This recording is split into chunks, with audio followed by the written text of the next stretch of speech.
Good morning. This is Monty Jason Schaefer. This is T-2.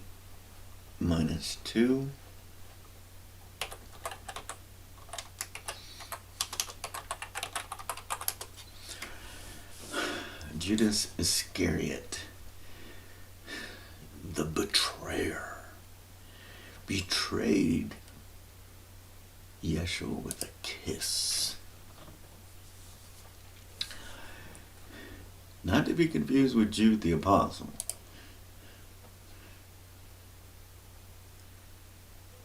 Jude, the brother of Jesus. It said the servant of Jesus, so sometimes identified.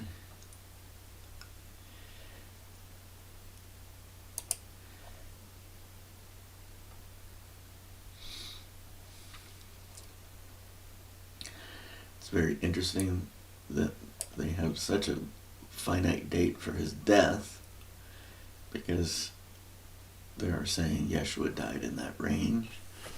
33 in the esoteric is the Christalis number, the Christ number, and as a result everyone wants to say he was 30 years old. So if he was born about 4 BC, he died here, because they want him to be 33 years old. And maybe Yeshua's spouse was 33 years old. How do I know?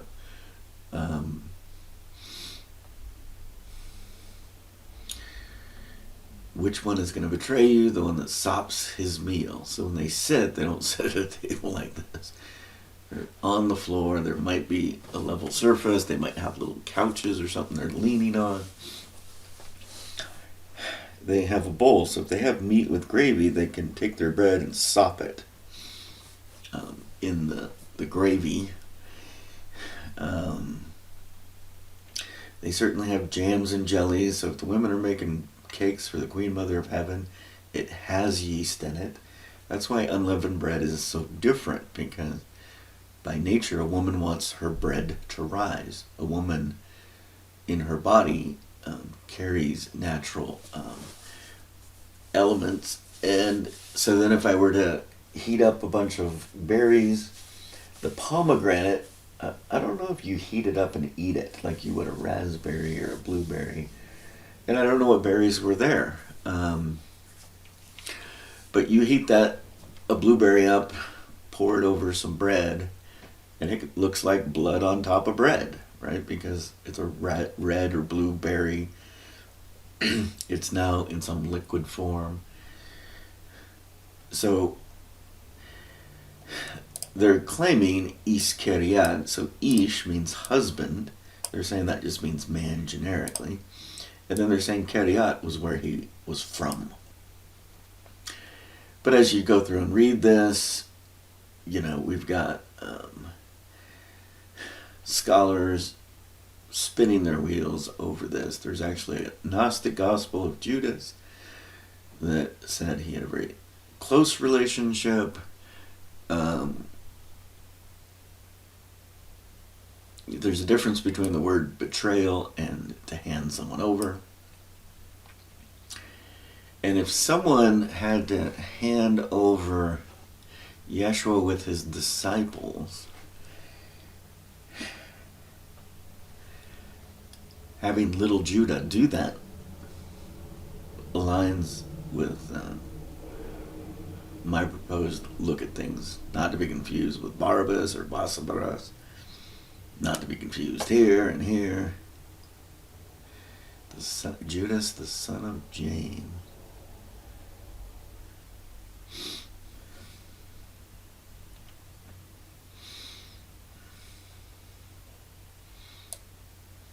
Judah, Yehuda, little Judah.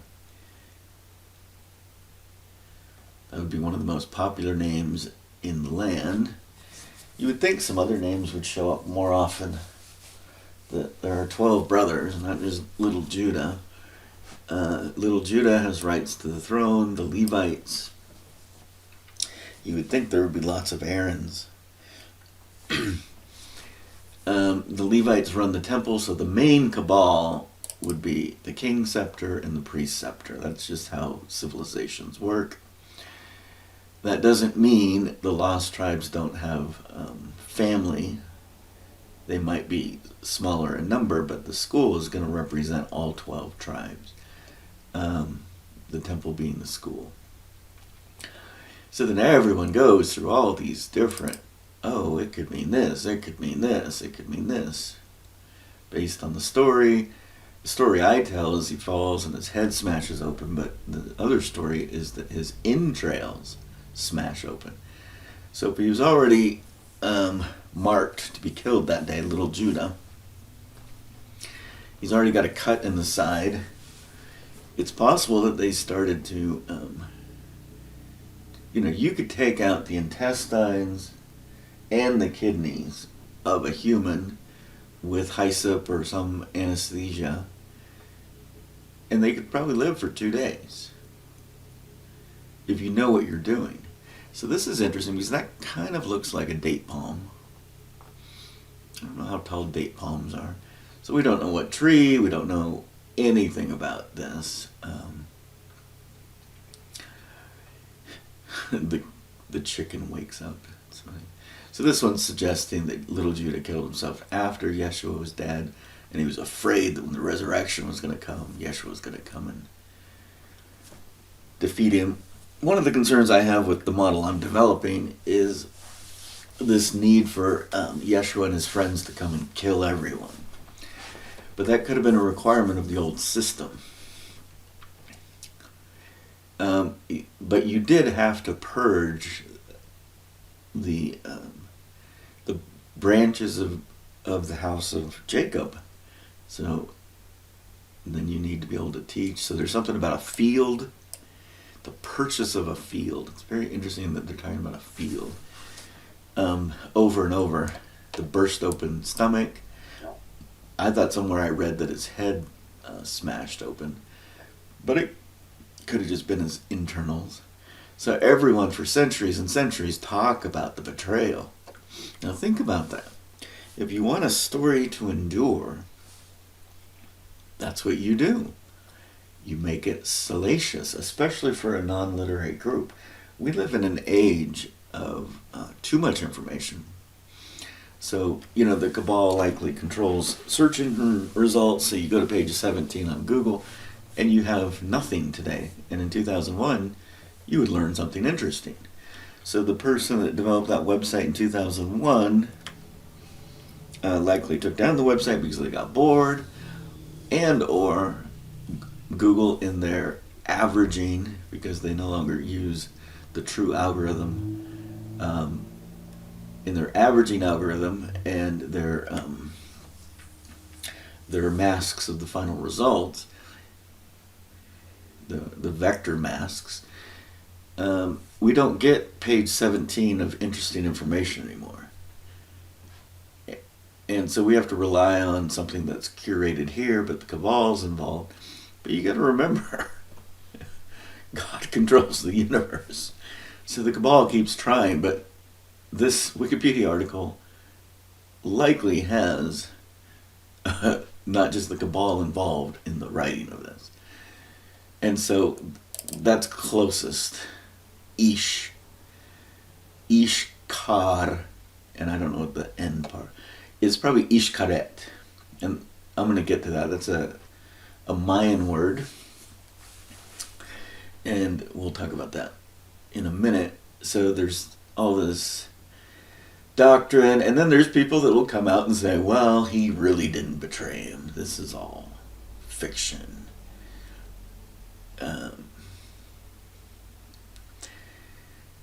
So in Syriac, which is where Aleppo and all these other ancient Aramaic towns are, and they still speak Aramaic in some of these cities. I'm assuming that's what Syriac means, Syrian. As a little boy, he was possessed, and he would bite anyone he saw. So the Gospel of Judas is a Gnostic gospel. Remember, the word Gnostic means I am going to come to you in the dark and tell you a secret, and you cannot tell anyone. Compare that to the Beatitudes. You are a light on the hill that cannot be hid. So is your God closed source, keep secrets, or open source, tell everyone? And so maybe there was a group that said, oh, the cabal is gone, and we knew how they used their role as the cabal to do these things. So now we're alive in Jerusalem, so maybe if I keep my secrets, I can have power. They didn't learn the lesson, right? The great harlot, the great sin is to try to use anything to extort power from other people. But in an age of whispers in the dark and going to church and talking about things,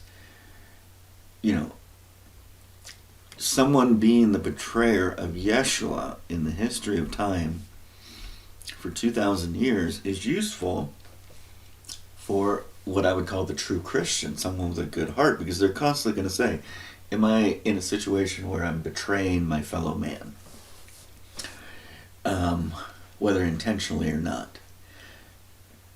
And some people that are not Christian in heart would say, how can I betray my fellow man?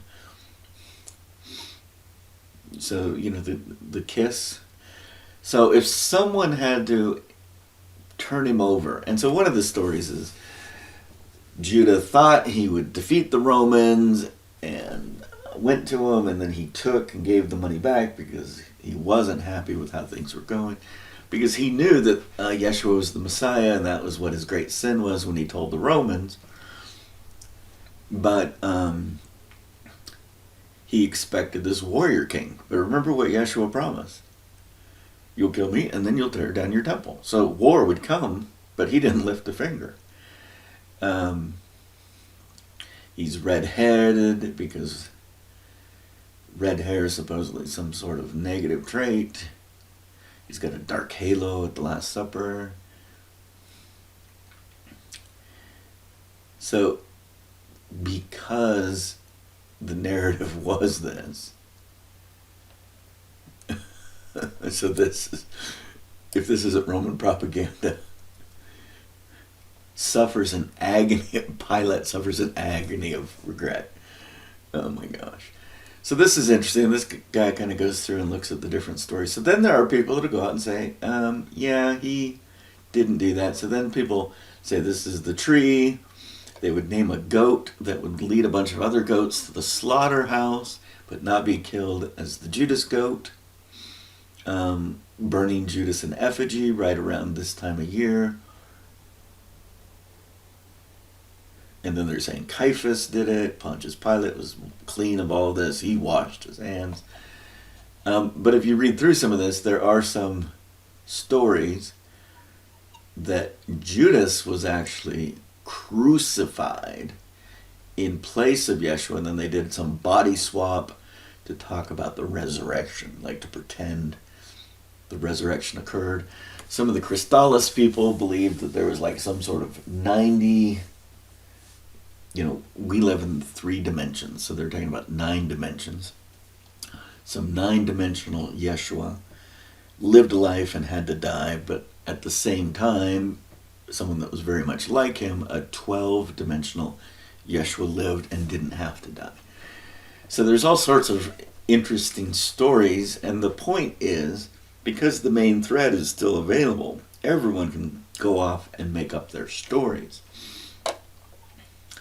And so then the fundamental question is can you now take all this information and craft a more inclusive story? Because this is very Hebraic, very isolated to the Middle East. There's 8 or 9 billion people on Earth. 2 billion, maybe at most, belong to the Abrahamic traditions. Abraham was just a father of many nations. There were other nations. You're telling me that this event is non-universal? If there's a war in heaven, wouldn't it include all the participants on Earth? So the concern I've always had with this is it's such an isolationist point of view. And little Judah could have been the lamb. So This is the meanderings of people, because you can only learn what you can learn with the information you have. So Judas Iscariot was the necessary shadow, and I'm not saying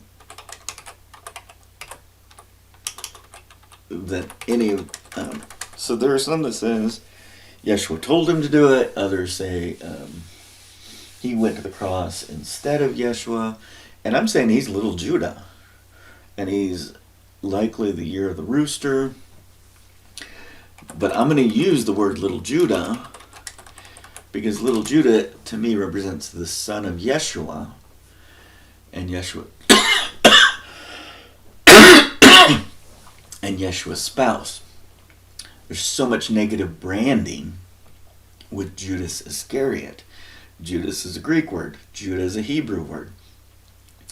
So I'm not going to use the term Iscariot a lot, but I'm going to write the Mayan version of Iscariot. So Ish is husband, and they're saying it also means man. But Ish could also be Shah. So E is like river, water, and it generally means shoreline or coast. So if you're in the wilderness of emptiness, so that would be you're in the vast oceans, there's nothing around you, you can't drink the water. When you see a shoreline, it's going to be like a shimmer of light on the shoreline. And that brings hope because there might be water and food there. You can apply that to space travel if you think about space as being this great wilderness of emptiness. Because then if you see a light or a planet or a star system, there's potential that there's life and sustenance or something there. So Ish likely means that, specifically the Shah part of Ish, I associate with like shore waves and or beach. And then Ka, or Kar, could mean stars, but I don't think that's what it means here. I go back to Carmel, the hill garden of El. So let's see if we can look up Carmel.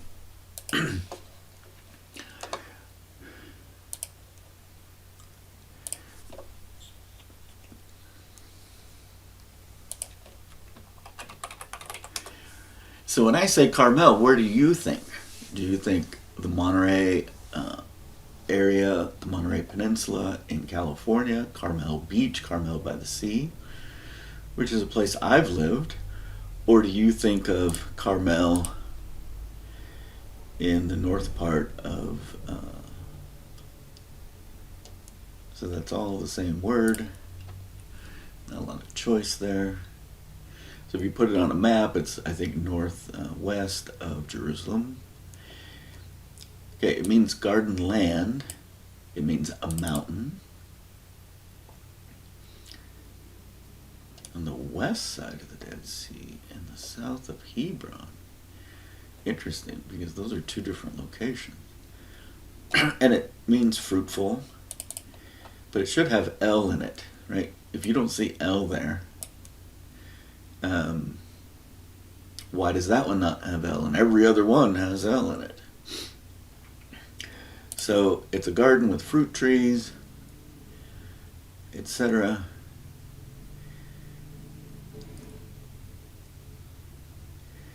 So to some degree, it means my fruit, like the fruit of my loins. So I said Hill Garden of El. They're making sure that it's a fruitful. So that could mean little Judah already had children if he's if he is the fruit of Yeshua's loins, and he's already had like a little baby. So maybe the cock crowing was little Judah experiencing the grandkids dying. I don't have any knowledge in that regard. I only know what I've experienced through these flash revelations. And I'm now associating the son of Yeshua with little Judah, and that could be incorrect. And then et is a diminutive, and little Judah is the example, right? So if someone's name is Thomas, I can call him Tommy, Tom or Tommy, or Tommy Boy. These are all diminutives to mean the little one, the special one. Just like the word Alexander in Russian has Sasha, Shurik, Sanya, Sashinka, Saninka. You know, you can just go all day with Alexander. It's one of the most common names. So Ish Karet would mean, so if you're traveling by boat to arrive at a port called Ish Karet, and I'm talking about earth ports with water being the wilderness, I think that applies in the fractal to if you're a spacecraft, you would have similar ports, and there would be some sort of name for this earth. I always call this earth the blue-green water world. At some point I came up with the name it was called intergalactically, but I forget. So Ish, Shah, Kar, Et. That means you see the shoreline, you see beach, you see a little mountain. That's what the Kar means. Or, well, the Kar means a mount, but Karet means it's a little mountain. So, you know, that's relational. But there's ways to observe when you're approaching a shoreline. You know, can you identify if you're approaching a mountain that's 10,000 feet high or only maybe like 400 feet high? So Ish Karet is likely that. The equivalent for Ish Karet so Ish Karet is a location in the Yucatan Peninsula. In Egyptian, if you look up the word Manti, very similar to my name, it means something about the sunrise. And then the Mayans, so if you ask, I asked a local Mayan when I was at a place called Ishkaret or Shelha, Ishelha. The X is Ish in the Mayan pronunciation system. It seems like for the Mayans, Ishkaret was a loan word. So that tells me that it was probably from the lingua franca of the Americas called Tupi Guarani or Old Tupi. Columbus can't arrive in 1492 and then turn around and come back the next year with so many more men and not be able to communicate with them if there wasn't a common language. So they took some slave girls so they could have some fun on the ship on the way back, and they could quickly pick up this language, and they used this language to communicate with most tribes. Even though the tribes seemed to have their own language, there seemed to be some common language among the peoples. And so Ishkaret for the lingua franca is telling someone that knows how to use a boat how to arrive. But if the Mayans aren't boat people, how are they going to describe it? And when you describe arriving from port, you always want to have an angle, a reference, so you'd use the cardinal direction, which is east. So if my boat is in the east and I'm approaching the shore, when is the best time to see the shoreline? If there's fires, people burning fires, it can be at night. But the best time to see the shoreline is in early first light, right? In the early morning, because the sun is at your back. It's not a beam or a mote in your eye, and it's casting light in front of you. So I'm trying to remember exactly what she said, but the Mayan girl working at the gift shop said it had something to do with the rising sun.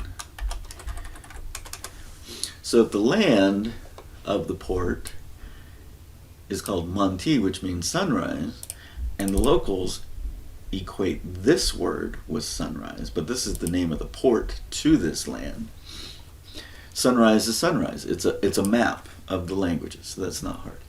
So why would you call your little boy the rising sun? That should make perfect sense, right? If in the new system the goal is to say little Judah is more than Yeshua, he's the rising sun. The father Yeshua is putting his son on his shoulder as the nursing father. He is saying, my son is greater than me.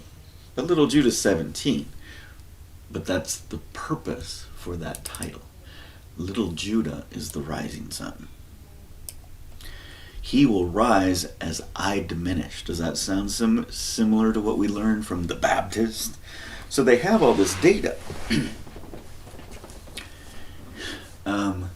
He is the fruit of my loins. So I'm pretty certain Ishkariet is Ishkaret. And there's also a metaphor of traveling to port. Because we're in this war in heaven. And so now if we go back here and we look at what they have, there's all these theories about the name, right? No one's bringing up this Mayan Egyptian theory. Because what they're doing is they're tied to the timing and saying, okay, in this time, rather than backing up and saying, whoa, we've lost so much information about what's going on that we don't even have a refrigerator or an ice box at the temple grounds. Everything got messed up. Knowledge got purged. And so they're trying to say, oh, there was a place called Kariet, and Ish means man. Well, technically it means husband, but we'll say it means man. So they use the information there without backing up and saying, wait a minute. Etymology or philology is about to go to the original meanings of the words. And anyway, I recently found that connection with little Judah. So I call him little Judah so you don't have huge cognitive dissonance. So if you don't see L there, and that's important because El and Yahweh is something I want to talk about today. Okay, so the concept of a ring, the Ark of the Covenant had 4 rings on its corners, the wooden rods. People think the rods went a certain way. This is a cedar chest. The rods have to go in such a way that the people can still sit in the cedar chest. And then it talks about the grate of the network of brass and its net. So I'm thinking it's a grate, so it's some sort of, matrix of metal that you burn stuff on. And it had 4 brazen rings in the 4 corners. And I would bet that these are to allow you to, so you can throw meat on the barbecue, or you could spit or skew the meat and turn it above the barbecue. So it'd be nice to have brazen rings in the 4 corners. The fire could get hot. This could be a really big barbecue. So maybe this is just for tongs to reach in and grab the meat and flip it over. And so you rest the tongs in the rings. And so then there are rings on the breastplates. But what's important is anything related to food is not gold. So gold, gold, gold. But then the food part of the rings are brazen or brass.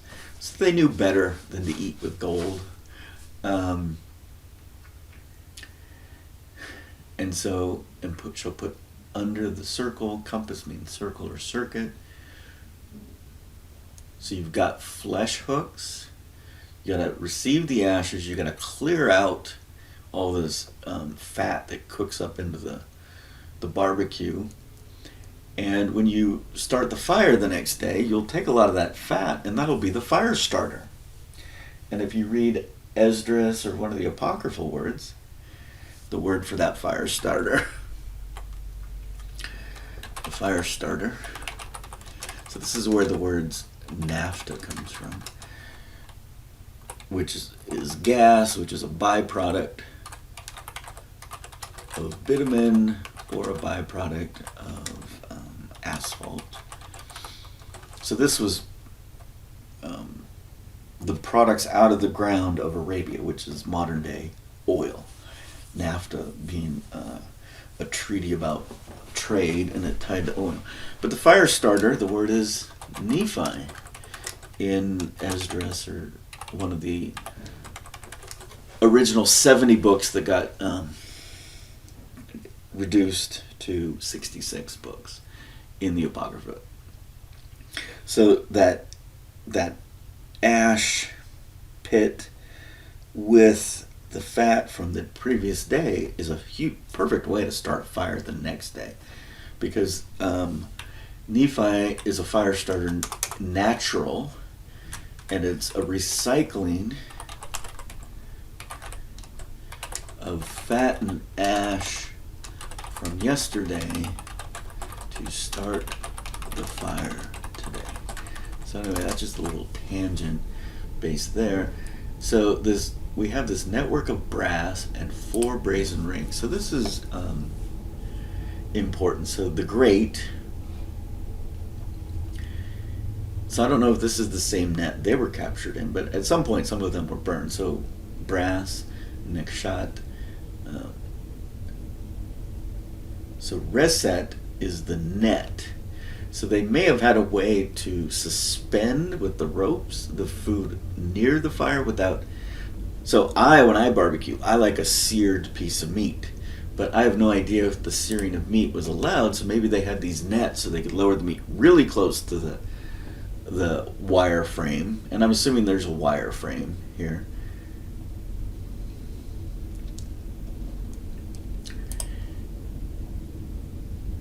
That's what I'm assuming makber is. And you're noticing that I'm trying to pronounce the words syllabalization in the Hebrew form. So they generally do not divide. They generally, if there's a consonant at the end, they include it with the first syllable, which is not how we syllabalize. So a grate, a fly net. So I've been talking about a net for the last few days, so that's interesting. So then you look at the word for net and when it was used. The network of brass. So anything tied to cooking was brass. Gold was allowed in the Holy of Holies. And then Solomon had so much gold, he wanted to do something with it. But on the temple grounds, there was no visible gold. The only place you saw gold was inside the sanctuary component of the temple, what we call the temple.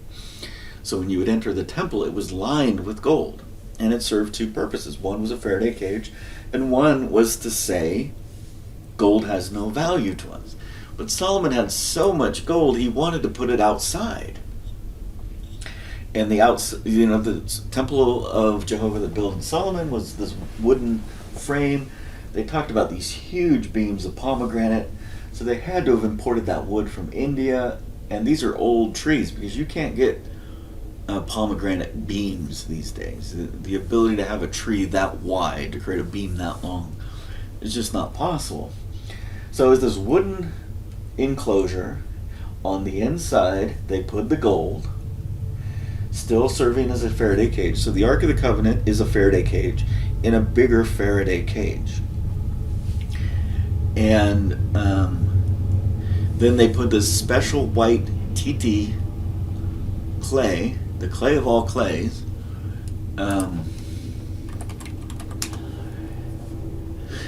So when you say a word twice, so it's probably tet. Yeah, it's tet. So if I were to say this twice, it's Titi, like Titicaca. It's the clay of all clays. And it was very white in nature. So the outer part was, and it's a geopolymer. And it has, so I talked about this before, but the Geopolymer Institute.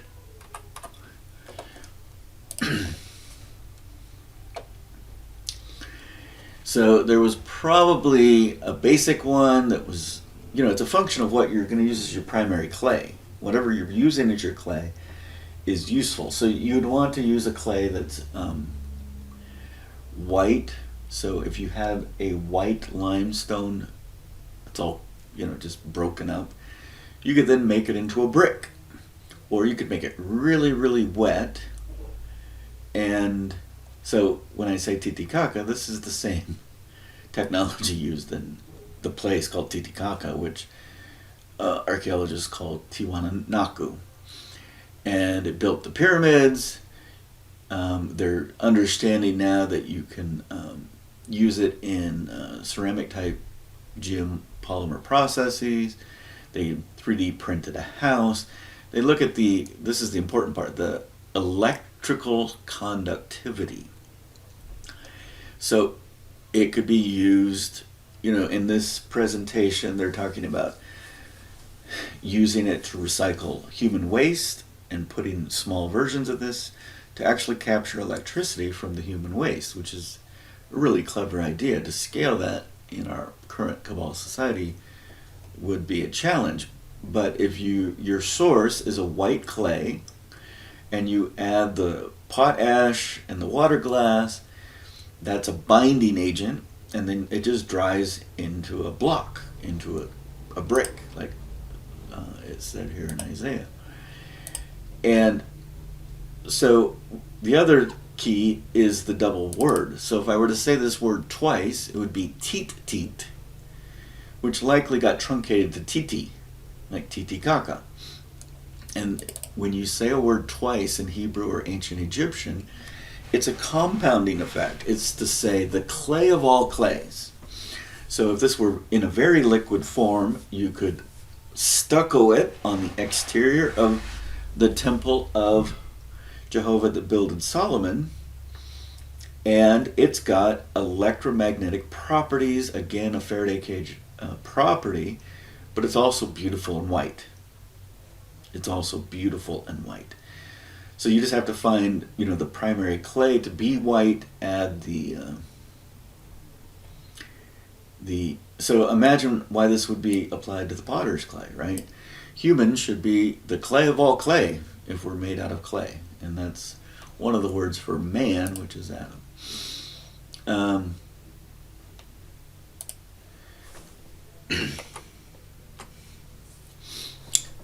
So this stuff that I'm talking about, they knew. It was like part of their daily lives. It was their culture. And we're going back and trying to recreate their culture, and we really struggle. So teet is the clay of all clays. And so the question is the temple of Jehovah that Herod builded following those traditions? Did they lose the knowledge of the clay of all clays? Did it get lost during the previous exile, or was the knowledge retained? Because certainly knowledge loss occurs during conquering, or in the case of the Messiah death event, if everyone dies except for the poor in the city, who's going to educate them? So if everyone's dead, it seems to me like the Baptists encouraged people to collect all of the writings and put them in clay pots and at least store them in the Qumran caves, because even though everyone's dead, you would assume at some point the Romans are going to come back and not be happy. So Yeshua dies, the Jewish crowd sees the blasphemy, kills everyone, tears down the temple. Reinforcements of the Romans come in and start killing all the cabal of the Jewish community. Yeshua doesn't get resurrected, but his spouse and little Judah get resurrected, and all of their disciples, and all the disciples come from heaven, Matthew 24 and Isaiah 24, or Matthew 25, and kill everyone. It says, the city is desolate except for the poor. The meek and the humble have inherited the city. Everyone within so many mile radius gathers to the city. The house of Jacob has been purged. All the branches have withered and died and thrown into the fire. Thrown into the fire suggests there was some sort of fire event at Jerusalem.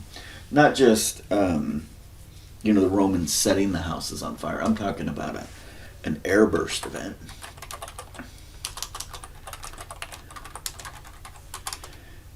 And so, to survive an airburst event, you better be in a house. It better have thick timbers. You better be underground. When the airburst event is over, everything was burned. You can come out. And it says only the poor survived. So think about where the poor were living in Jerusalem. They were probably just naturally living in the caves down low, in the pits. So living in a cave, living underground, is not a pleasant place to live in the Jewish tradition, where Sheol, the great pit, represents, what we call hell. So, but if you're living down there, you're going to survive an airburst fire event. So there seems to me that this had to have occurred in Jerusalem. I explained that one such airburst event possibly occurred in the Ohio River Valley in the Kentucky area within the time window. The authors wanted to push it to 300 AD, but every time you have an airburst event, the carbon radioactive dating probably gets skewed, and the actual event was earlier than what the carbon is saying. Because every time one of these events is, this is like possibly 10x Hiroshima or Nagasaki. 10 times bigger than Hiroshima. And I think when they did Fat Man and Little Boy, they had developed larger ones. I don't think it's 10x. It might be 1,000x. Wasn't Hiroshima only 32K? And the Tunguska one was 32 megabytes. That's probably 1,000 times. Regardless, you've got some fire. So, the power of duality, the power of conflict brings growth. Some people call it contention, but it's all how you see things. Is because there's contention or conflict about the nature of Judas Iscariot, the story gets told and retold, and it gets embedded into the psyche and culture of the West. Christianity gets embedded. Certainly it's a little off by a few degrees, and a few degrees over 2,000 years is going to make it way off, but at least you have the language to bring it back on course. Because if there was no story of little Judah or Judah Iscariot and Yeshua and all this, you couldn't correct the story, because there's no story to correct. So I think that's one of the key learnings of the duality. The condescension of I am the way, the life, and the truth. No one can come to the Father but by me. Which Father? Is this little Judah talking about his father Yeshua? Or is this Yeshua talking about his celestial father in heaven? Or is this little Judah talking about his celestial grandfather or father in heaven? So this is inclusive, this is exclusive. I am the only way. The problem with exclusivity is exclusivity leads to scarcity, whereas inclusivity leads to abundance. We have a world of 8 to 10 billion people. For them to hear that Yeshua is a way of life is very different. So when people have to aggrandize, so the happiest ever versus a manner of happiness,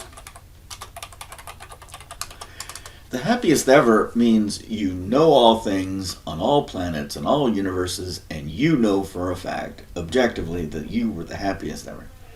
That's just unknowable. That is not knowable. But to say, I lived after a manner of happiness, not the manner of the happiness, but a manner of a happiness. It's inclusive. It's like you can find your own path of joy and happiness. But it seems like that path is you need your freedom. You just want to live a beautiful life with the family and raise the family and have a life experience and then join the universe in death. The great circle of life, Hakuna Matata. And, that's found. If you read carefully, the circle of life, we all return to the grass. I'm pretty sure that's straight up Isaiah. And that's not Roman Greek philosophy, that's tangible. That's a tangible cycle of life.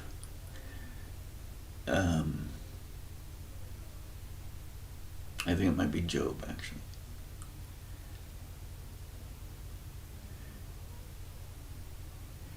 But the point is, we will all go to the dirt, return to the clay of the earth, become dust of the earth again, and we will feed the grass. And then the grass is where the rabbits can hide and the deer can eat.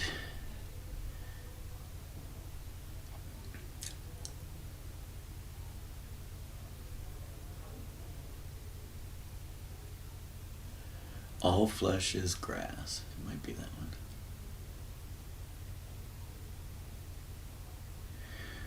The grass withereth, the flower fadeth. We're all going to die. And so this belief that you're not going to die. The heifer at grass. So one of the first animals to eat the grass is the cow. And we like to eat cow.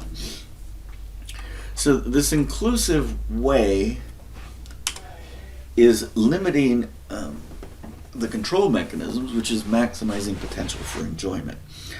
So let's say you decide to be a vegan. All that means is you would want to live around vegans. Let's decide you want to base your life on eating lots of bacon. You would surround your world by live around people that eat lots of bacon.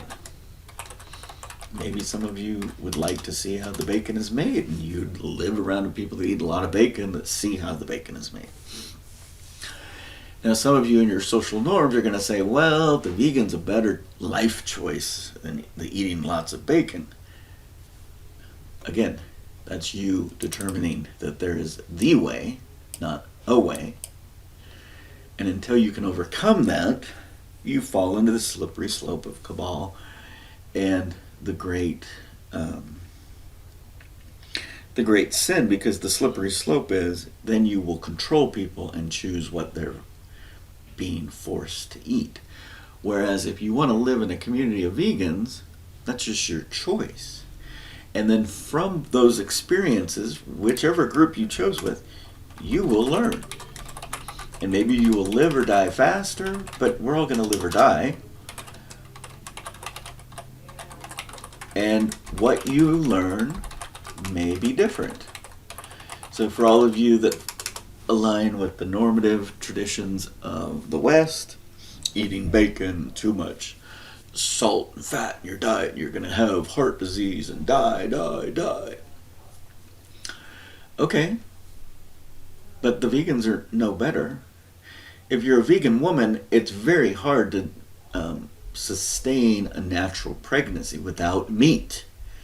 The placenta seems to detach from the womb during pregnancy. Now, which one's worse? You eat bacon and you like the flavor of bacon and you get fat and you die of a heart attack, but you died happy? Or you're miserable eating vegan and you can't have children? And again, I don't want to say the vegans are wrong either, because the point is in our socially normative conditions, most people would gravitate to the vegans are more right than the bacon. My point is, neither one of them's right, neither one of them's wrong. It's all good.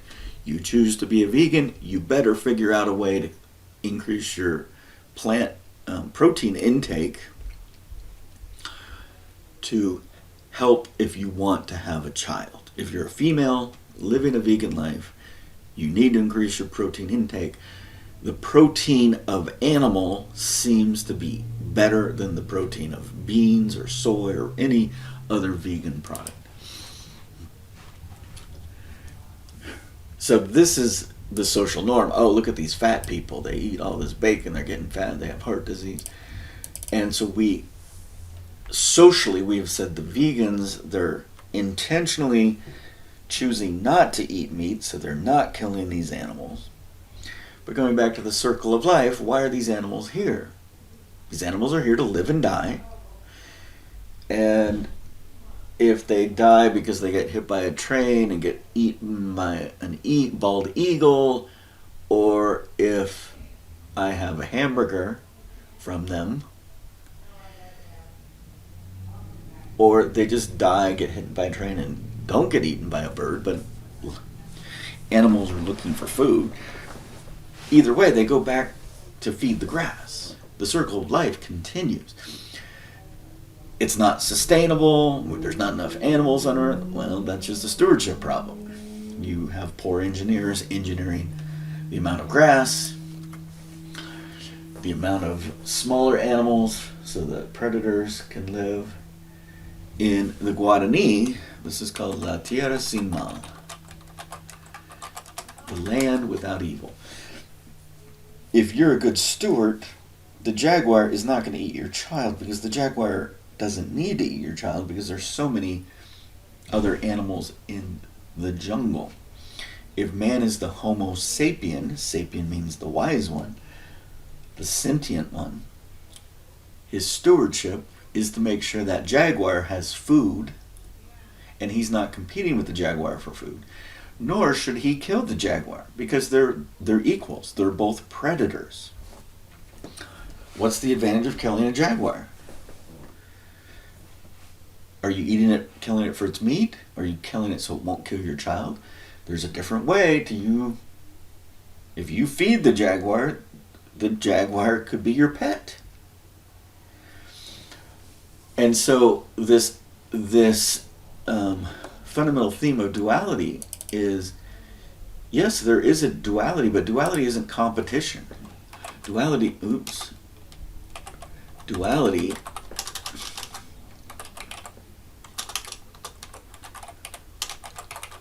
does not have to be a competition. I am not competing with the jaguar.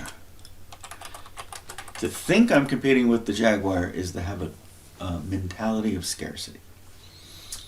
So a big part of duality is this idea of juxtaposition, of contrapositives. So you cannot have shadow. Shadow requires light. Darkness doesn't require light, but shadow requires light. So if you look at the yin and yang, hopefully the light is the feminine, because that's what it should be. We'll look it up here in a second. Feminine. And so we've got this angry God versus not angry God. That's a duality. That could be what I would call kabuki theater. You know, this could be the retirement party for the angry God. And part of the thing is the angry God has lived so many, or has experienced so many worlds and creations, and he's always been the good guy. So maybe this was the chance for him just to vent and become the angry guy. Oh, you can't say that. Look at all these innocent people that are dying. See the grass, circle of life. We're all born here to die.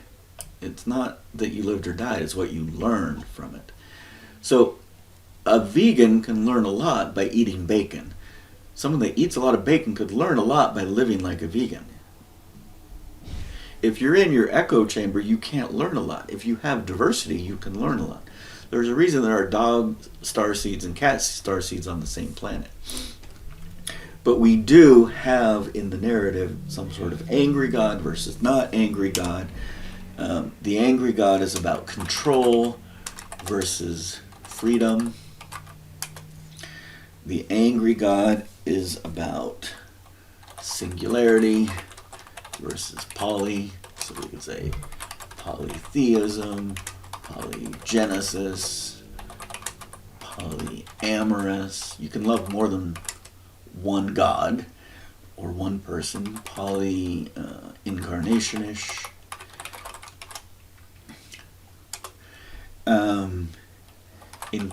Exclusive follows from that.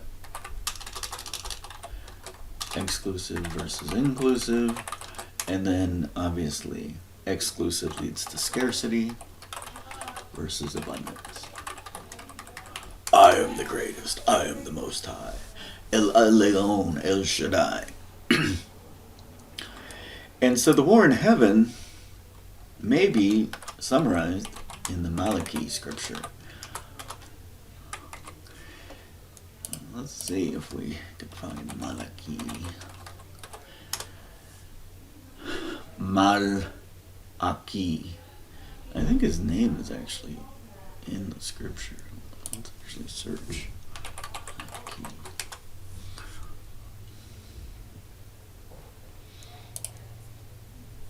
Oh, it was right there.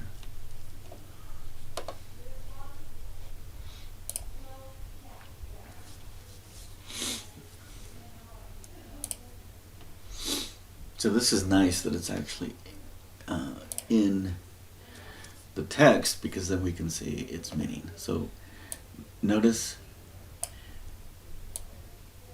that we would say Malachi, and it's mal, that syllable, the syllabization, my messenger, my messenger. I don't see it there. Whenever you see irregularities in a language, that just means, so Malak is king, or close to king, ambassador.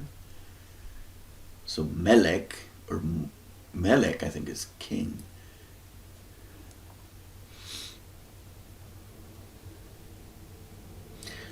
So if you just change the vowel sounds, it goes from being king to messenger. That's another sign of a broken language. But anyway, irregularity is a sign that the language is broken. There's nothing consistent there.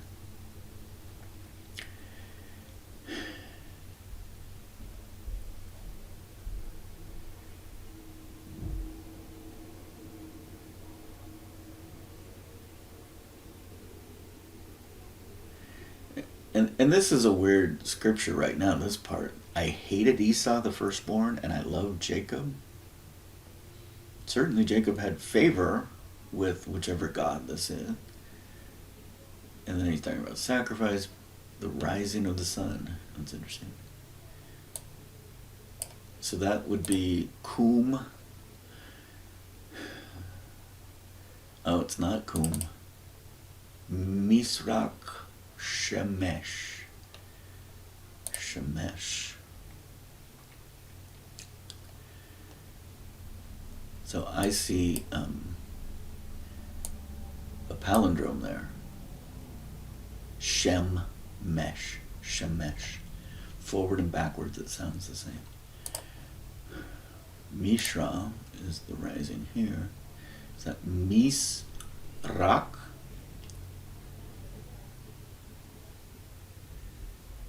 And I would have chose Kum for rising here.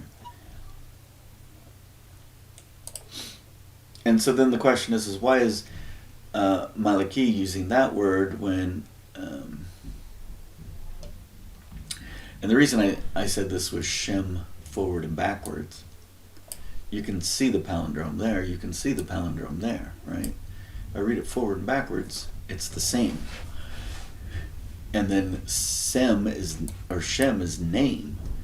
So name forward and backwards is the sun. So the name is the sun. It's very interesting how that you would arrive at that. It's like the son of all sons It's like you're saying Shem Shem, but by doing the palindrome, I don't know what that means literary in the ancient times.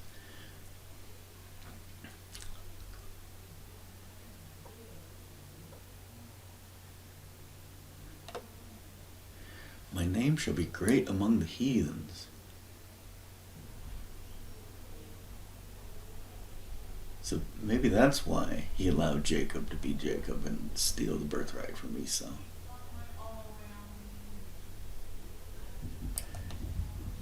Everything is polluted. And so you got to remember, Malachi is predicting what's going to happen. So I am the great king.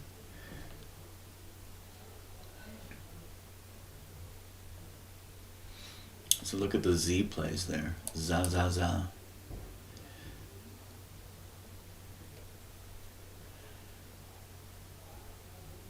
So there's Melech. So Melech versus Malak is the difference between king and ambassador.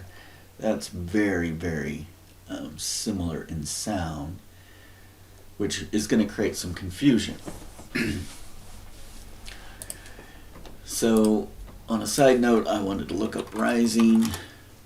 So I haven't done this yet, but you could look up the frequency, and I would say kum, no rising up, zera, zerak. So somehow this and this is the same.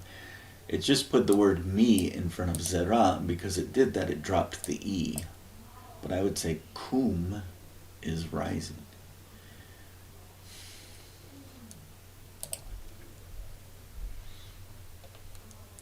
How about just rise?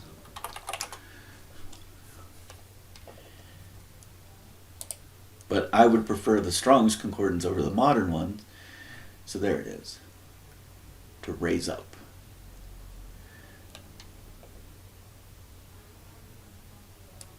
So the kum ur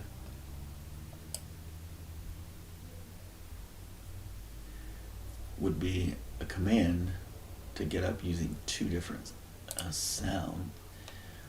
Kum ur.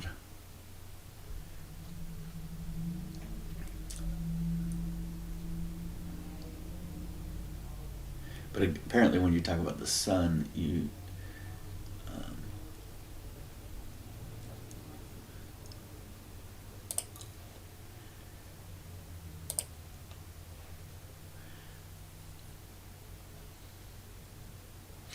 yeah, so ur, if I were to drop one of those O's and it was or, it would be light. So that's interesting.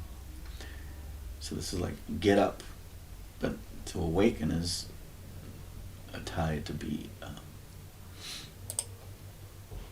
lit, to be alive, to be. So one of these is probably Aramaic, probably means the same thing. So if Daniel says it's the same word in Aramaic, this is a good sign that this is a strong word. And then if I were to go back and look at its use, I'm downplaying all the Deuteronomists. Psalms is okay, Proverbs is okay. I'm always going to Isaiah, because Isaiah's and Songs of Solomon, they're not messing with these things. They don't know if Songs of Solomon should be included or not, because it's so sexual in nature. But Proverbs, Ecclesiastes, Job is a good one, but I'm looking for Isaiah. They that are not dead, they shall not rise. Second death. And we read this the other day. I'm pretty sure that is kum. Okay. I was going to Malachi 4, I believe. Or Malachi 3, turn the hearts of the fathers to the children, children to the fathers. So remember, this was talking about Jacob.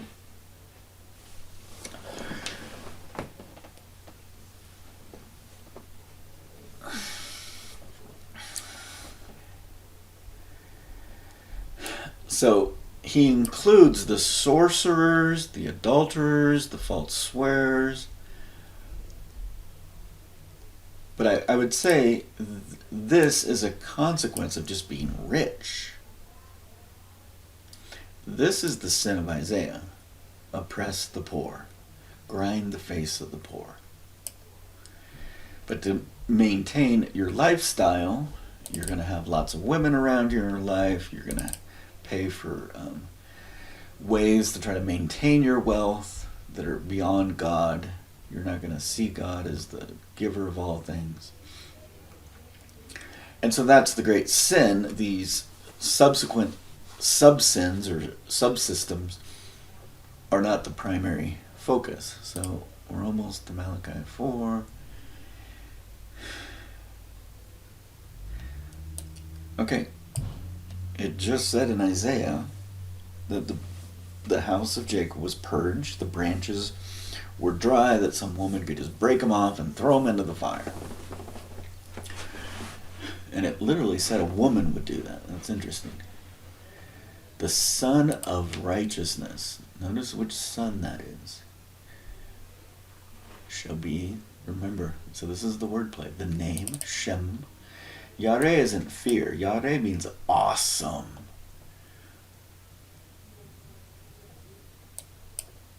And then Zedekiah, Melchizedek. Sedek is righteousness. And this arise is Zara. Zar is about a birth. It means birthing more. With healing in the wings. In his wings or in her wings? The wave offering. And shall grow up as calves in the stall.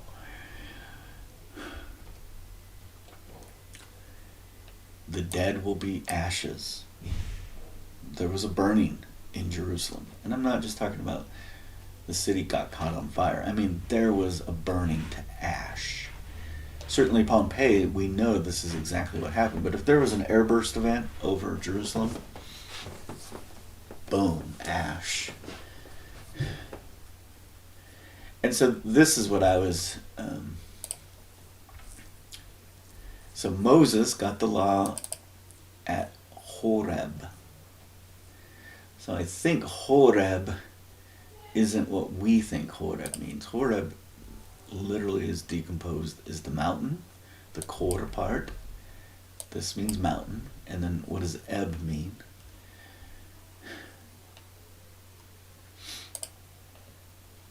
And then the mountain of all mountains would be where the transfiguration happened and everything else.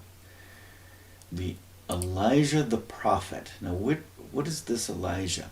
So a lot of times we'll read this, and because there was someone named that, we'll go back to that meaning. But it could mean the derivation. This could be lowercase Elijah. So everyone's saying we got to save a seat at the table of the Passover for Elijah's return. Elijah means my God is Jehovah. It's saying El, God, is Yah, Jehovah. So what would the other version of it be? If I were to reverse those sounds and say Ya'el, which is Joel or Ya'el, does that mean Jehovah is God? Or is El the Father?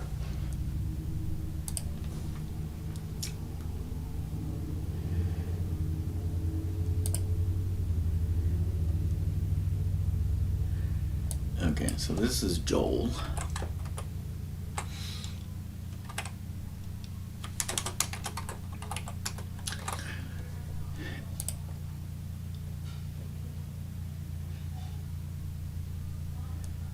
It's just the inverse. But that's in the modern translation. What I'm trying to get at is El means the mighty God, the true God, but then they say it's Jehovah. That's not Jehovah. Jehovah is the other word. This is Jehovah. I don't think it's a tetragram. It's probably a pentagram in its original language. But a single sound, Yah, means Jehovah. So if I were to search for Ya'el, the woman, in the Old Testament,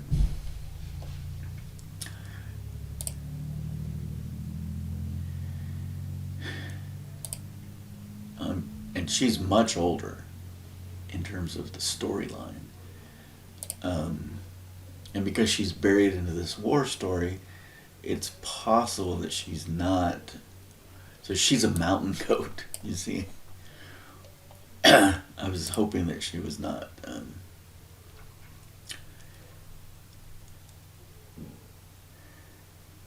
So this apparently is a mountain goat.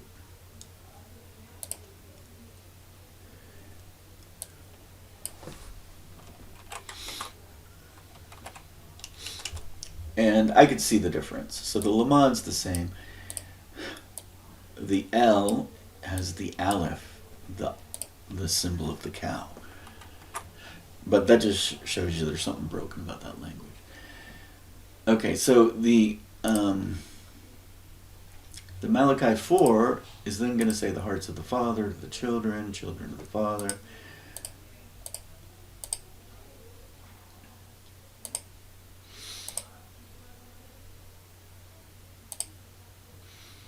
And, there could just be some bias there. The bias of gender that gets soaked through. So if it's a woman, it's a mountain goat.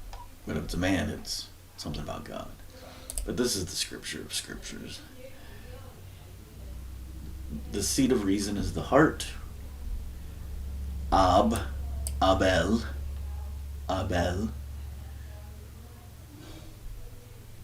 Ben Leb, Ben El. But they're intentionally using Ab here. They're avoiding the L. And I don't know how much this would have been altered by the Masoretes. Oops.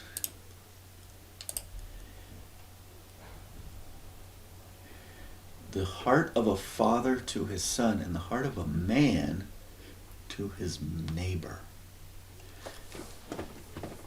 It's a very different rendering.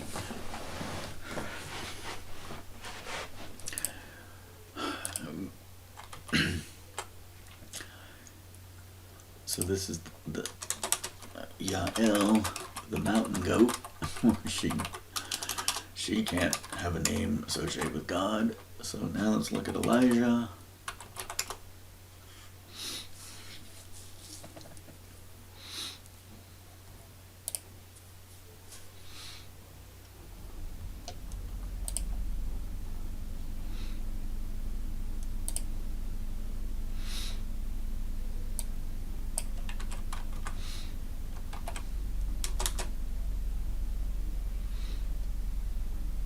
So we have that same thing, but it's...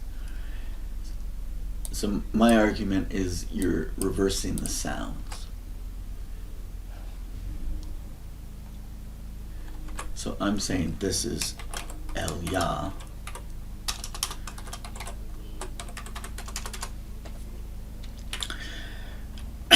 The Hebrews today read backwards from right to left, left to right, but the sounds seem to be...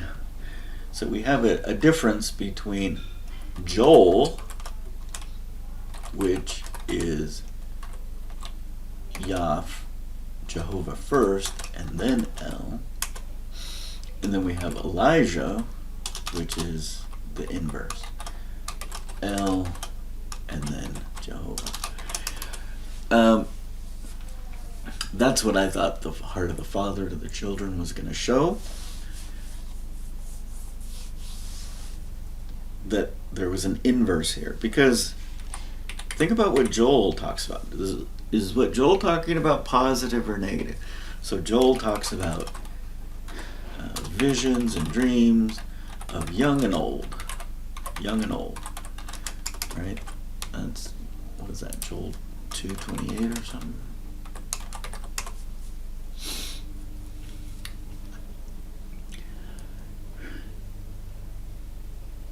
Yeah, so we got this young and old metaphor.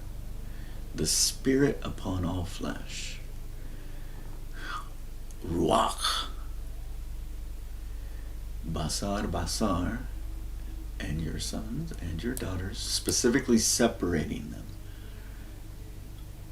Zaken, the ancient one. Kalam, young men. Bakhur. Bakhur is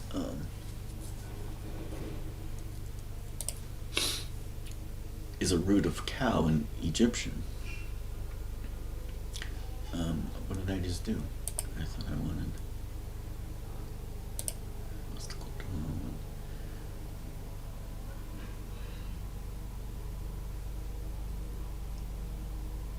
Divine communication.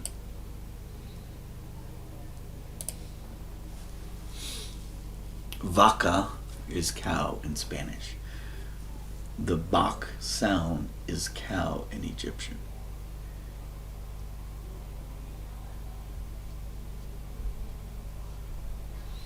Very interesting. The young warrior.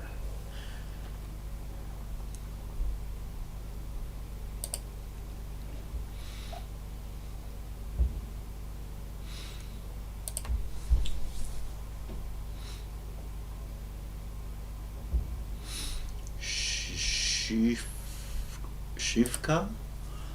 So this is where it gets confusing because the P is sometimes an F. Shifka.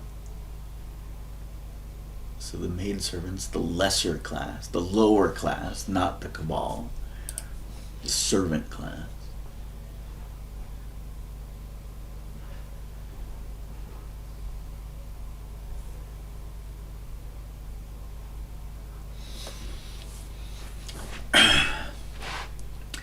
So is terrible terrible or is terrible awesome? Dumb is red, the face of the great, and awesome.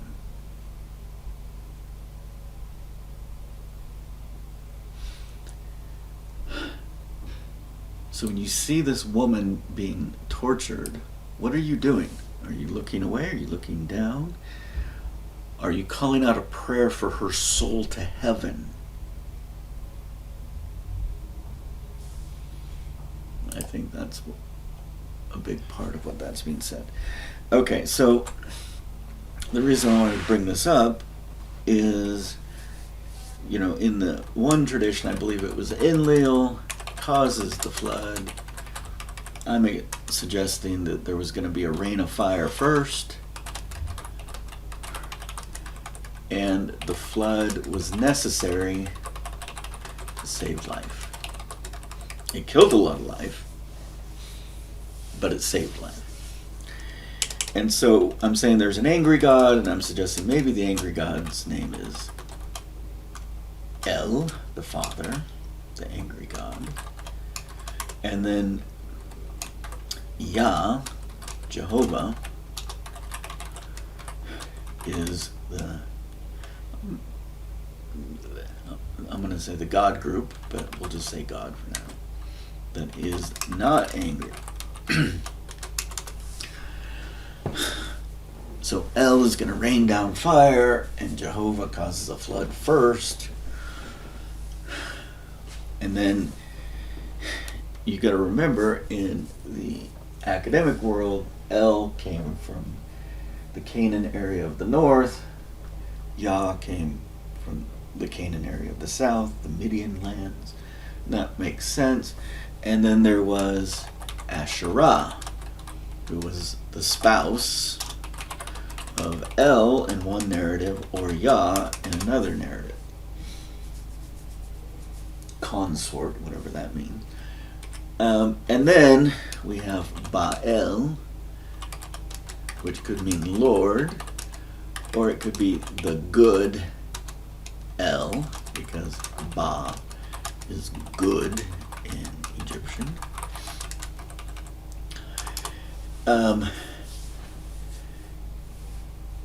So now we have the story of Elijah.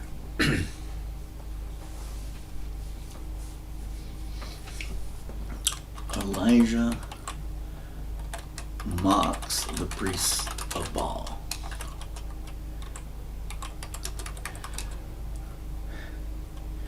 I will burn it all up. You can't stop me. pour down water.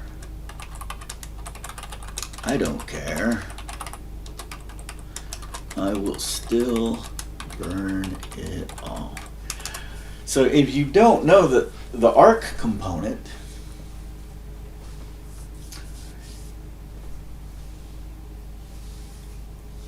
so does Elijah mean El is ahead of Jehovah? And does Joel, Yael, mean Jehovah is ahead of El?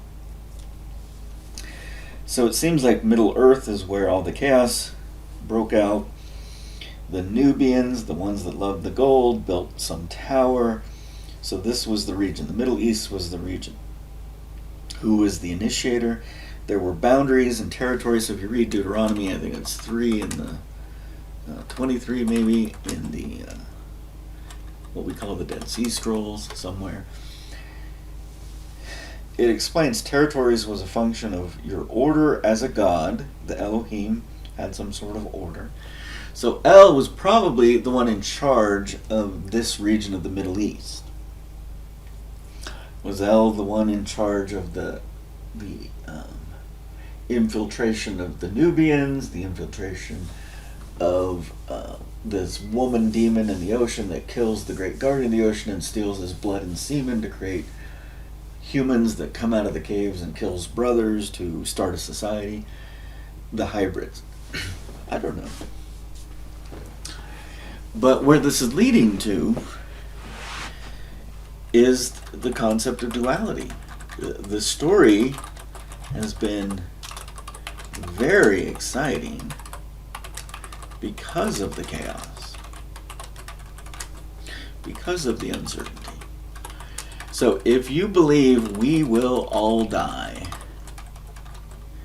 does it matter how and when? What does matter is that we have an opportunity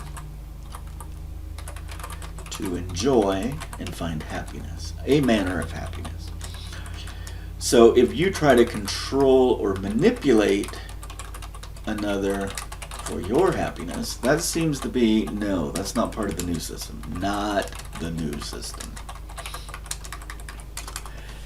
But if you have a way to create chaos that creates conflict and growth without imposing or manipulating, controlling another, it's going to be an exciting life.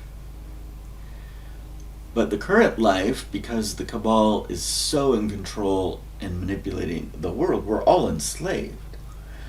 The degree to which we're enslaved is just a function of our ability to look within and to free ourselves mentally first, so that when we could then physically free ourselves. So the number 2 represents duality. And I imagine that at some point, this is the symbol I enjoy the most, that you've got equal area, but you've got dark in the light and light in the dark. So we could be here, where we're a planet of light heading to the black hole. And at some point, do we need to flip? And then we're the dark in the light area? I don't know how that would fall through.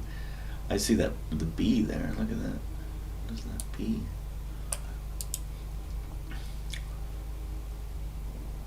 Copy.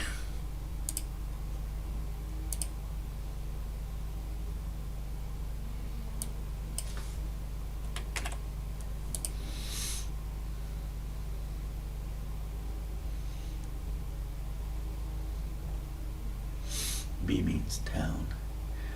Town of a human with 2 and a private parts. Private parts. Interesting. So the feminine is the cloud, and then the positive is the sun. And I don't buy that. But that seems to be what it's saying in the Chinese tradition.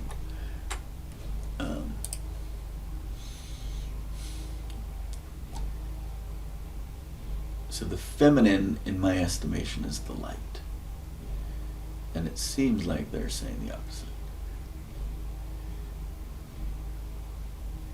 So this is the fundamental concept of duality.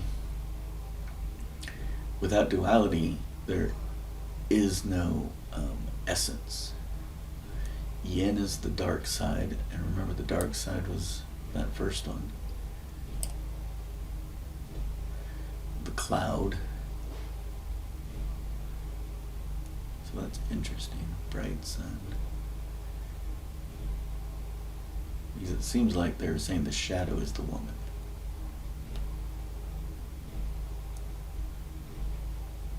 Yep, that's what they're saying. So if you think about it in terms of genitalia mating, the positive space is the male phallus. It goes into the well, which is the negative space. But why are they saying vagina and penis under the same one? It's very strange. The shady side of the mountain. And so yes, energy or light is the beginning. And this is feminine. That's not what they're saying. If you have light, you can then have shadow, which can lead to matter, which requires creation. And this is the masculine. E equals mc squared, where you focus on the feminine would be mass is a function of energy over c squared.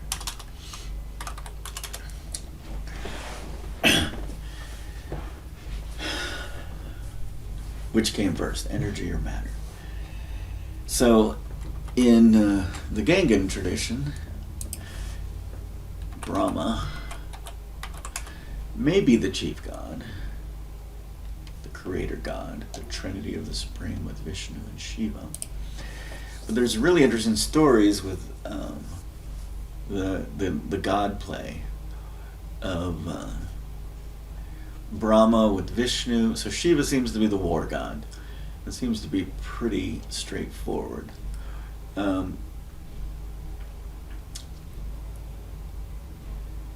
And if you recall the story of Ganga went to Brahma to ask for permission and was told what she could do if she wanted to live a life with this man, which suggests she was here to be a watcher, but she wanted to participate, and she could, except she had to follow certain rules to participate.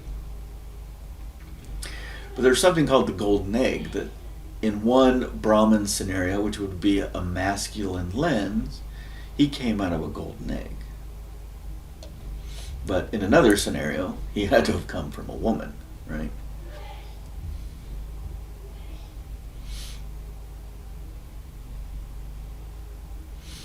So in one version, he has a creator. And this is saying it's tied back to Shiva. In one of the stories, he comes from a golden egg, and he has no creator. But in another story, he comes from Shakti, the light, which in Wikipedia sometimes gets translated as the power.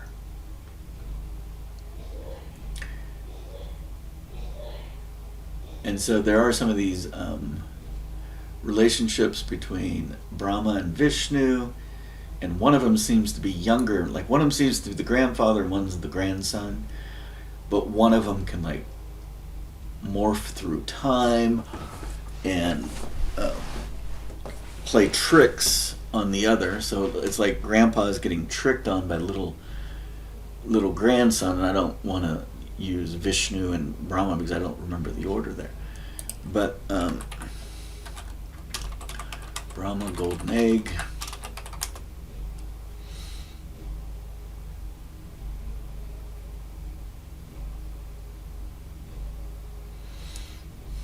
So apparently it was there, the golden egg. So this is one of the stories that this was broken open and out sprung Brahma. Well, where did the egg come from? Doesn't an egg require a feminine? And somewhere I believe Shakti would be the beginning of all things. Energy, power, light.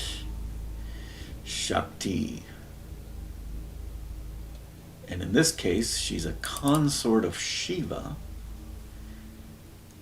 In this tradition, Devi is regarded as the supreme. And that's kind of where I go with all of that. She would be the creator of that starseed, whoever that starseed was. And then how she got created and where she came from would be the next question, but you can only go so far.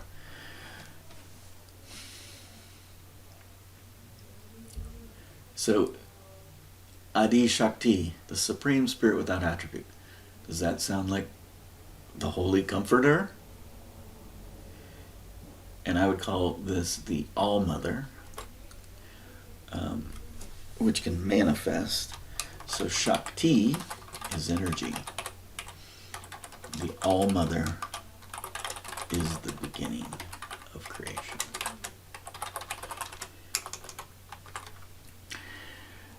And so what I'm trying to do is say, okay, is that a general principle? The principle of energy creating everything. All of everything is coming from woman.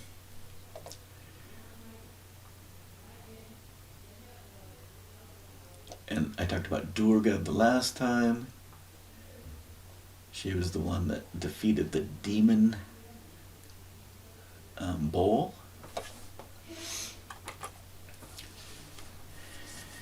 And so the purpose of duality is the world and life would be boring if there wasn't some sort of challenge to get the excitement flowing.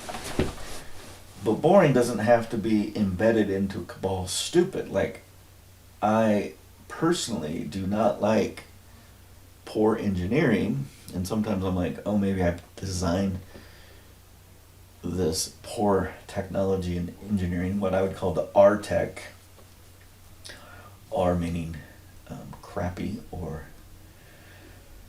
fecal matter, said in an impolite way. And so then we have layer and layer of cabal where there's all these organizations trying to make $1 off of technology that's really, really bad. And does that not make this world that we're living in hell? So if you want proof that you live in hell, look at the technology. Look at the advancement or lack of advancement of technology since the first personal computer that I grew up with, which was so exciting, to today. Because everyone wants to own the platform, everyone wants to kind of trick you into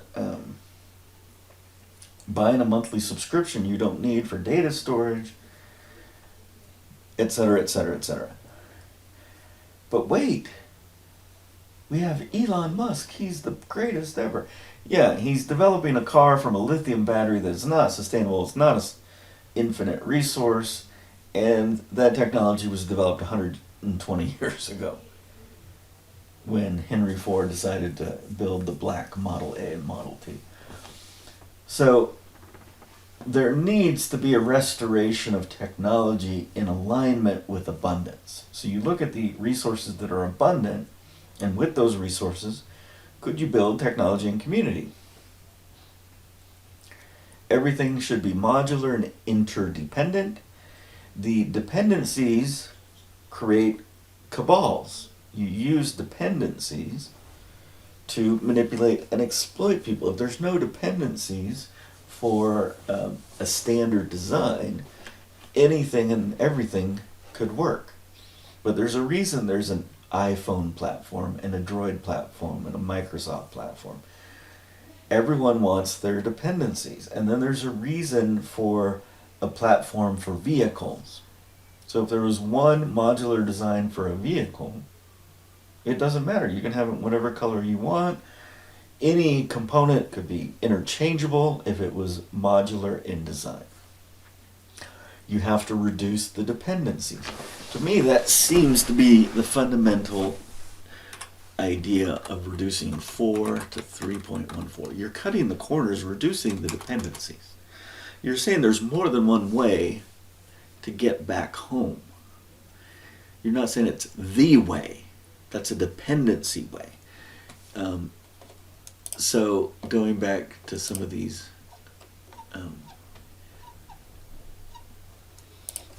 so it seems like dependency versus, I'm going to call this modularity.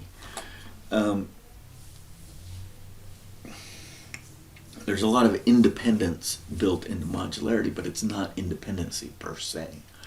It's tied to freedom.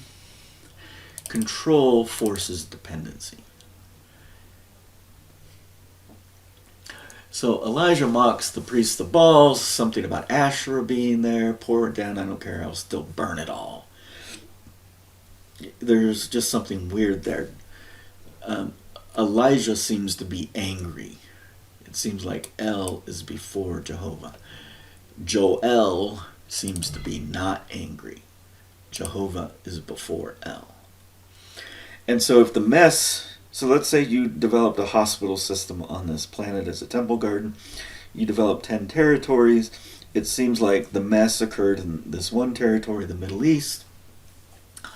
So it seems like Jehovah has to come and clean up El's mess. Now, does that mean El was the top god in that region, or was El like a minor god in that region? It doesn't matter.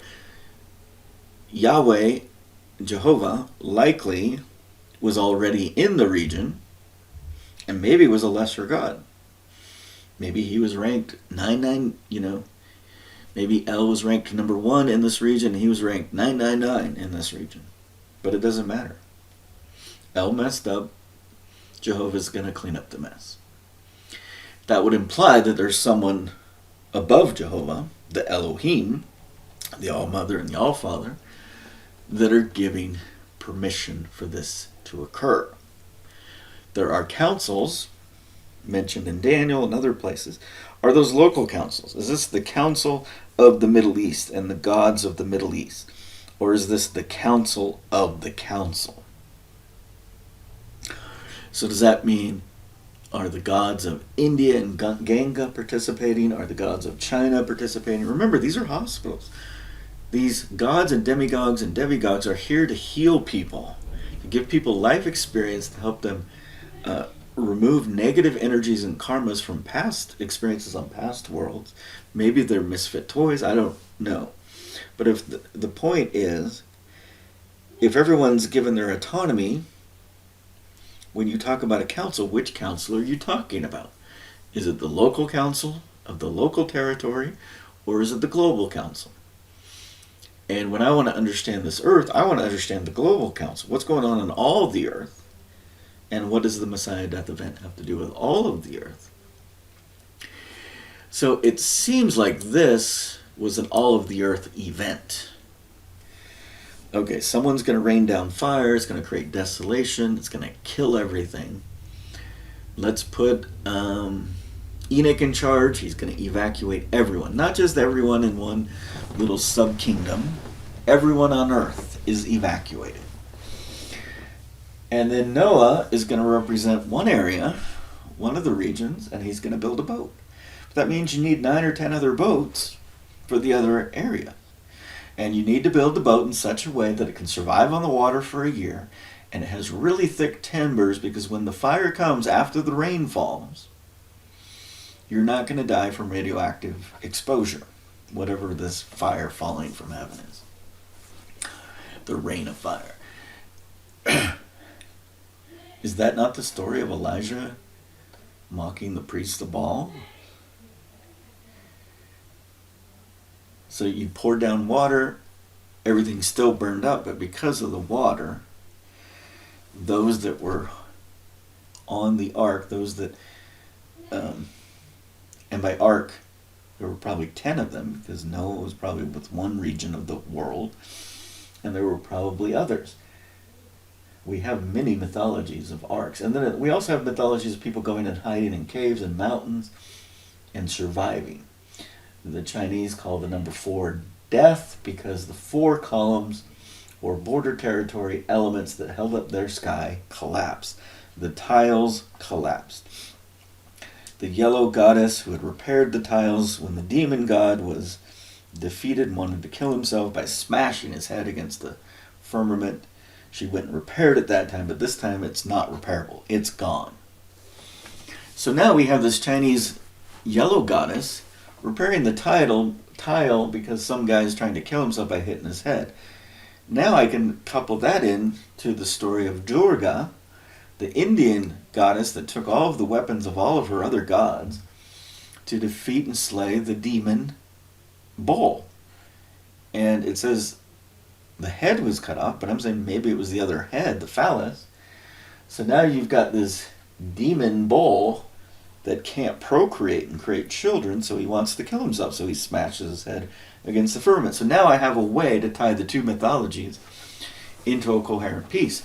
The pillars of heaven, the tiles of heaven, the windows of heaven as they're called in the Hebrew, is a way to create an inclusive language. So now, the only people left are those that built the boats. So they were divided, they were set apart to be saved. The number 8 is when a human is divided. Supposedly 8 were saved on the ark. Okay, it wasn't 8 people on that ark. But there's 8 or 9 other arks. And then we have the Irving Finkel story about the Mesopotamian, that some guy wasn't supposed to build an ark, but he was informed by the god. Remember, we're saying the Middle East is where all of this broke out. So one of the players of the Middle East got word and built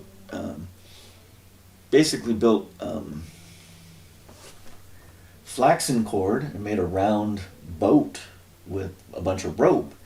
But again, it would have been thick enough because it was covered with bitumen to protect against electromagnetic or radioactive fallout from some sort of fire system. But if you're on the team of the one raining down fire, you wouldn't want to be saved, would you? So then we have this story about satyrs and hybrid DNA, and the purpose of the flood was the Nephilim. There were these giants, and then after the flood they were called the Raphaim, that they would live a life but not live a life in the next world because they were false creations somehow. It all creates excitement, and who are we to judge whether or not they're going to live or die in the eternities? The problem with all of it was there was this slave control system. That is the problem. It's not a problem, there are hybrids. I think the wisdom of the Allfathers and the Allmothers is if we have a hospital with the dog seed and the cat seed, and everything worked out perfectly without any of this other chaos that ensued, the cat seed would start to heal their people, the dog seed would start to heal their people, and then just those two would create a larger council and say, hey, why don't we have children together? Because there's already a division of the star seeds. The dogs and the cats don't get along. But with this other chaos, it just was forced upon them. You either evacuated with Enoch, and so maybe there were 10 evacuations. But if everyone had to evacuate with Enoch, that means the dog seeds and the star seeds all went with Enoch, wherever Enoch currently is. Metatron, whatever his name is, in the other traditions. Enoch. And then if you chose to stay, you knew what you were staying for. So this hospital system is now a war game. And so if you're staying, you understand you're entering into a war game. It seems like the Gangans, the continent of India, they were well aware of this and ready to go. So when Alexander, the so-called Great, the Macedonian, enters the Vedic area of India, there's no fortresses, there's no fortifications, there's no defense systems. They're a peace-loving people. And so they easily take that. They take some of the people back. The people are really smart, so all of a sudden Greece becomes really smart. I think that was the strategy of the Gangan continent.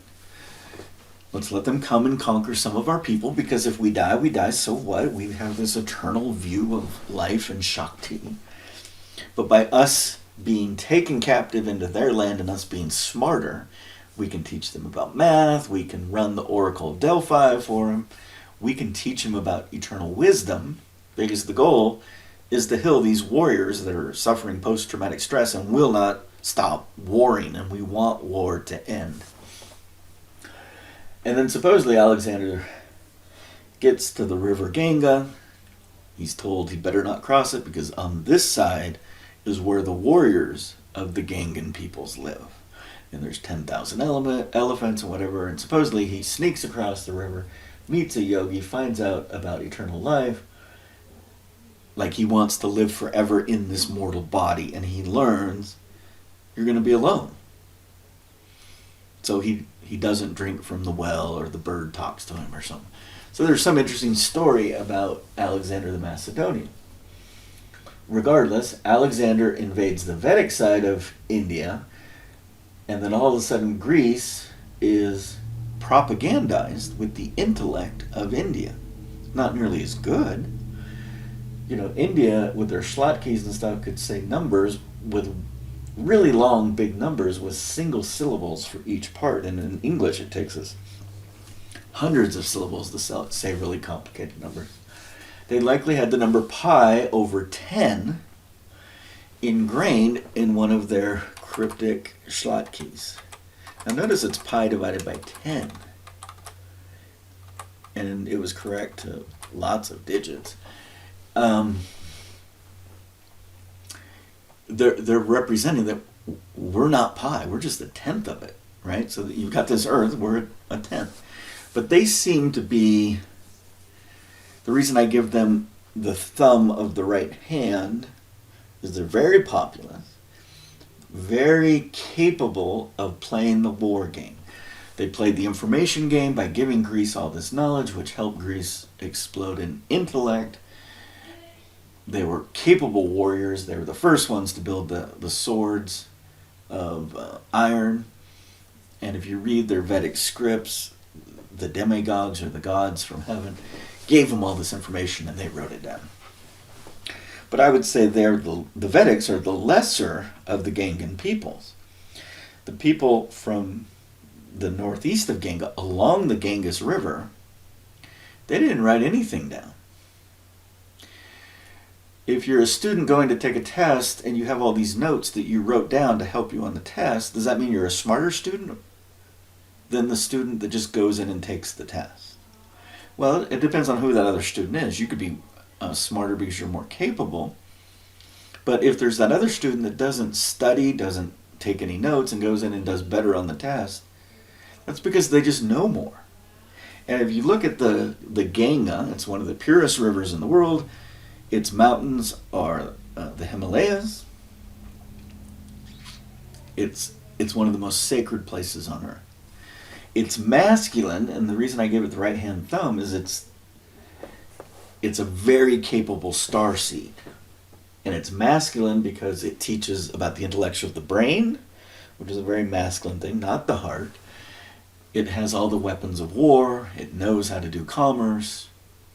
And it creates actually a peaceful region for a long period of time with the Muslims until Saint John, or King John from Portugal, sends these vessels that they somehow got and came and created chaos that led to the breakdown of Indian society and then pushed over. So India, as the big brother, is then protecting, it seems like the Middle East was the problem, but India is nearby, and then we've got the Mongols to the north, China, and Japan. The Mongols come down and interface also with Abraham. So Abraham's the glue. He's the replacement. There was a problem in this area. Abraham's a dropship. He's going to replace this. So the Indians support Abraham. They have good trade with the Muslims. The Mongols support Abraham as well. They maintain the trade north and south up into the southern part of the Caspian Sea to where modern-day Iran is, which would feed into Afghanistan. But some of those sons of Abraham, the Emorites, got greedy. So Mongols, Genghis Khan's grandson, came in and just annihilated cities. You don't understand the rules of this game. Stop oppressing the poor. We trade. We all get benefit from the trade. If you're overtaxing the trade, we're going to come and kill you all. That's what the Mongols and Genghis Khan's family did to shore up what was going on with Abraham. So Abraham's seed was being influenced by, remember, this is the Middle East, so the original issue of oppressing the poor came from them. China has a huge population today, but it was very, very isolated because of the mountains and the oceans. And then little China, Japan, was even more isolated. So they had an opportunity to live kind of possibly what was supposed to be a hospital life, what the original plan was, for a long, long time before they were infiltrated by bad actors. So certainly they still had their internal wars within their systems, but they were actually very isolated. So that's why India is the thumb on the right hand. It's masculine. And I'm not going to go through the left hand today, but certainly I wanted to talk about India because all of this. So when I'm saying the Gangans are a masculine people, I would just say Brahma's in charge, and he's a male. There would be other systems where the person in charge is a female. And when I say feminine, that's what I mean. But I would estimate that Brahma is in charge of this earth and the territories of this earth for his group, but above him is Shakti, the All-Mother. And I'm pretty sure the All-Mother, the Father, and the Mother in the universe is the one that said, hey, let's create a hospital, try to bring these parties together that don't get along. So it's attributed to Jehovah in the old Hebrew Bible. It says, I created good and evil. And that sounds very philosophical, very Greek. But if you follow what's called a finite state machine, that is the outcome. So it would say, I created, and I don't know if it's Jehovah or another god or goddess, yet I created children. I gave them choice. Some of them chose an angry path and became evil.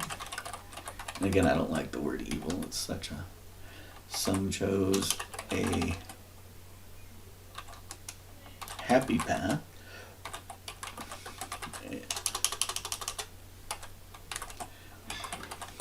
And became good.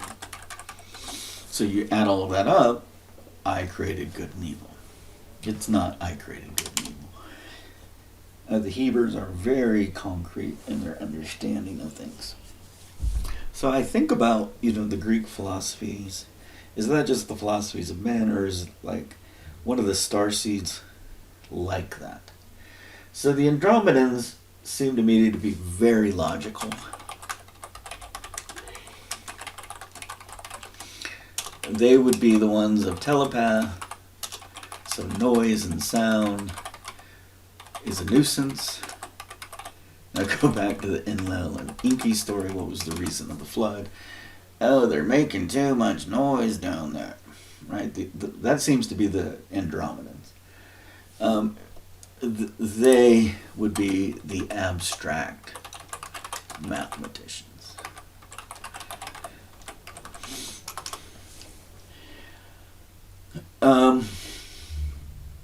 Likely we're hybrids of at least 10 starseeds. Because of the chaos, there might have been other starseeds that showed up. So a group is saying, okay, we built a hospital here, we're inviting these 10, and those 10 can invite all the subsystems that they have in their clusters of stars and life forms. And the purpose of this earth is to be a garden, a temple, a house of healing. But because it's inclusive, maybe someone else says, hey, we want to show up too. even though we're enemies with some of them, we need to be healed. But that wasn't their goal. Their goal wasn't to be healed. It was to infiltrate and bring war to the hospital. Maybe. To understand the intentions of another is always a slippery slope. But the idea that 10 were invited, that just created order of how you create borders of similar star seeds and similar socialities.